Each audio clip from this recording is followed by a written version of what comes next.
এমন একটি বান যেটি আপনি বুঝতেও পারবেন না যে আপনাকে বান মারা হয়েছে, অথচ এই বানের কবলে পড়ে দিনের পর দিন আপনি জ্বরে ভুগবেন, কোনো মতেই জ্বর ভালো হবে না।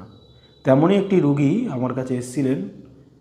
তো তার সমস্যা 3 থেকে 4 বছর ধরে প্রতিদিন দিনের বেলা রাতের বেলা জ্বর আসে।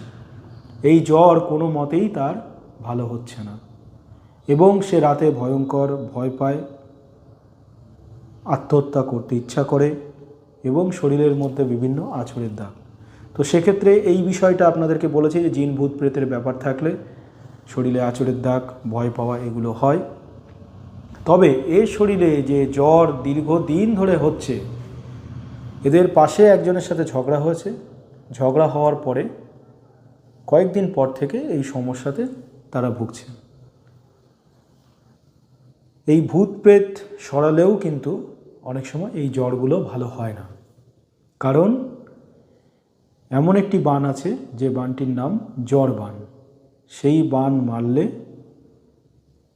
জ্বর হয়ে হয়ে আপনি শেষের দিকে চলে যাবেন, আপনার শরীর জ্বরগ্রস্ত হয়ে দিনের পর দিন ভুগতে থাকবেন, পরিণতি মৃত্যু। কোনো ওষুধে কাজ করবে না, কোনো রিপোর্টে কোনো রোগ ধরা পড়বে না, অথচ জ্বর আপনার ভালো হবে না।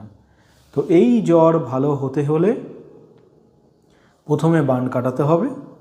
বান কাটালে অনেক সময় অটোমেটিক জ্বর ভালো হয়ে যায়। তারপরে যদি রোগে পরিণত হয়ে যায়, জ্বরের কবচ বা জ্বরের যে কোনো ট্রিটমেন্ট করলে তখন ওষুধ খেলেও কাজ করবে। তবে এই ক্ষতিটা হলো আসল, ক্ষতিটা কাটান করতে হবে। অনেকেই জানে না যে বান মেরে রোগ সৃষ্টি করা যায়। বিভিন্ন রোগের বান আছে, লিভার ড্যামেজ বান আছে, কিডনি ড্যামেজ বান আছে, চোখের দৃষ্টিশক্তি হরণ করা বান আছে, বাক্য শক্তি হরণ করা বান আছে। তেমনি তান্ত্রিক, অনেক শয়তান তান্ত্রিক আছে যারা মানুষের ক্ষতি করে, বা অনেকে শত্রু আছে যারা ক্ষতি করে। তো তাদের কাছে কিন্তু এই জ্বর বান অনেকের কাছে থাকতে পারে। তো সকলে তো সব বিদ্যা জানে না। যার কাছে এই জ্বর বান আছে, তো সে বান মেরে তার শরীরে জ্বর সৃষ্টি করতে পারে। তো আমার দেখা 2-4টি বান যেগুলো আমি দেখেছি, এবং কিছু বান শক্তি যেগুলো আমাদের চর্চার মধ্যে আছে। 4টি বেলকাটা বটগাছের মধ্যে মন্ত্রপুত করে